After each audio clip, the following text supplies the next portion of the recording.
Assalamualaikum warahmatullahi wabarakatuh.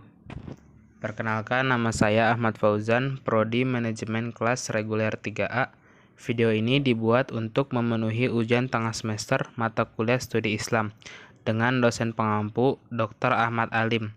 Di video ini saya membahas yang pertama, yaitu adab dan hidup mulia. Yang kedua, ruang lingkup akhlak. Yang ketiga, akhlak terpuji. Yang keempat, akhlak kepada Allah. Yang kelima, akhlak kepada alam. Dan yang terakhir, akhlak kepada Rasulullah. Adab dan hidup mulia. Adab di dalam Al-Quran, Allah Subhanahu wa Ta'ala menyebutkan identitas anjing di dalam Al-Quran surat Al-A'raf ayat 176, Al-Maidah ayat 4, dan di dalam surat Al-Kahfi. Seburuk-buruknya makhluk, senajis-najisnya makhluk yang berupa anjing yang tidak ada harganya dan najisnya mughaladzah, dididik dengan baik, ditaklim dan ditadib dengan baik, itu memiliki nilai-nilai buruannya halal dan apalagi dihargai oleh Allah dan dimasukkan surga. Karena dididik oleh orang soleh, sebagai manusia yang diberi akal oleh Allah, ketika dididik nilainya sangat tinggi. Manusia yang terdidik dan beradab nilainya sangat besar, sangat agung sekali di sisi Allah dan juga di sisi manusia. Selanjutnya yaitu ruang lingkup akhlak. Dalam Quran surat Al-Baqarah ayat 23-24 menjelaskan konsep akhlak secara komprehensif dan menyeluruh. Kejayaan suatu bangsa, sesungguhnya umat suatu bangsa itu ditentukan oleh akhlaknya. Jika akhlak telah hilang dari mereka, maka hilang pula kejayaannya. Makna akhlak. Secara bahasa, akhlak merupakan jamak dari khuluq yang memiliki arti mentakdirkan, menciptakan, tabiat kepribadian, harga diri, dan lain-lain.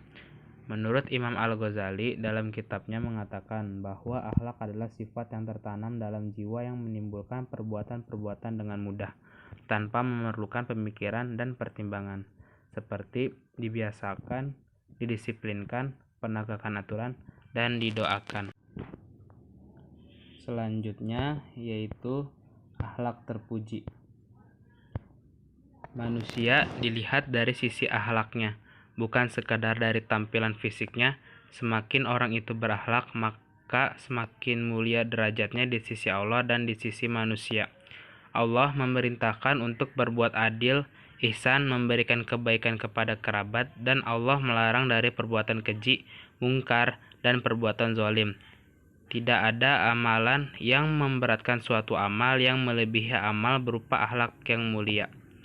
Dalam memelihara akhlak sosial yang harus kita pegang adalah yaitu yang pertama sabar, yang kedua punya harga diri, yang ketiga pemberani, yang keempat adil, dan yang terakhir adalah hikmah. Selanjutnya yaitu akhlak kepada Allah.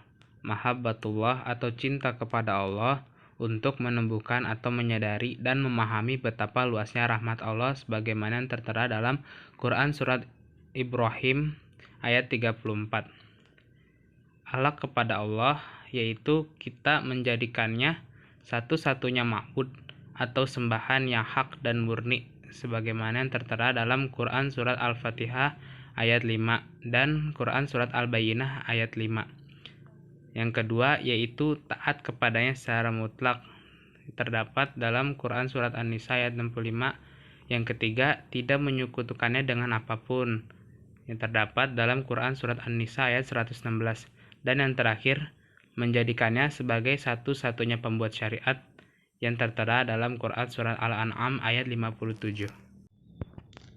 Selanjutnya yaitu akhlak kepada alam. Dalam Quran surat Al-Anbiya ayat 107, Allah mengutus Nabi Muhammad kecuali sebagai rahmat untuk seluruh alam. Nabi diutus oleh Allah untuk menebarkan rahmat atau kasih sayang untuk seluruh umat. Salah satu risalah Nabi adalah membawa rahmat, membawa kasih sayang. Dalam Al-Quran, rahmat menduduki peringkat tertinggi dari sekian kalimat dalam akhlak.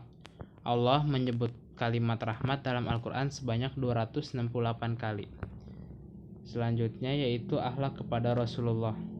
Yang pertama yaitu mencintai Rasulullah SAW sebagai bukti keimanan kepada Allah. Yang kedua, kebutuhan akan Nabi. perihal ketuhanan, cara beribadah, aturan kehidupan, membedakan yang baik dan buruk. Yang ketiga yaitu bukti cinta kepada Rasulullah Shallallahu Alaihi Wasallam, yakni dengan banyak bersolawat dan melaksanakan sunnah-sunnahnya. Sekian yang dapat saya sampaikan, kurang dan lebihnya mohon dimaafkan. Wabillahi taufik wal hidayah. Wassalamualaikum warahmatullahi wabarakatuh.